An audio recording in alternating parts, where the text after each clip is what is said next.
আমাদের অবস্থান দল এখন নির্ধারণ করে দেয়নি, কে কি বলবে না বলবে সেসব কোনো দলের পক্ষ থেকে আজকে ওয়ার্কিং কমিটি মিটিং আছে, নিশ্চয়ই জানেন আপনারা, সেখানে আলোচনা হবে।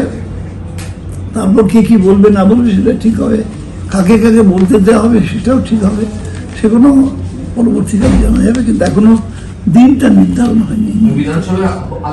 আলোচনা হওয়ার সম্ভাবনা আছে এটা, এই প্রস্তাবটা।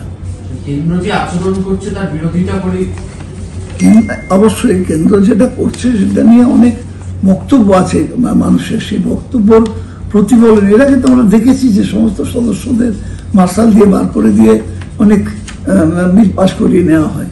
তো আমার বক্তব্য হচ্ছে এটা একটা ভারতবর্ষের, সারা ভারতবর্ষের একটা দ্বিতীয় বৃহত্তম যে মাইনরিটি, তাদের সেন্টিমেন্টের ব্যাপার আছে। আর এই সম্পত্তিটা যে ওয়াকফ প্রপার্টিটা অ্যাকচুয়ালি দেবত্বর সম্পত্তি।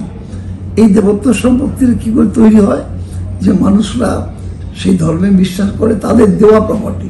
এটা ওই ওয়াকফ যারা কমিটি আছে তারাই ডিসাইড করে বিভিন্ন রাজ্যে রাজ্যে এটা কাকে দেওয়া হবে, কি করা হবে, কোন উন্নয়নে ব্যবহার করে এটা করা হবে।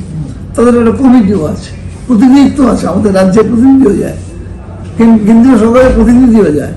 সেইটাকে ব্রেক করে দিয়ে সেখানেতে যাতে করে একটা ধর্মীয় মেরুকরণ করা যায় তার জন্য একটা চেষ্টা চলছে। এটা আমার কাছে মনে হচ্ছে একটা বিরাট অন্যায় হচ্ছে বলে আমার ধারণা।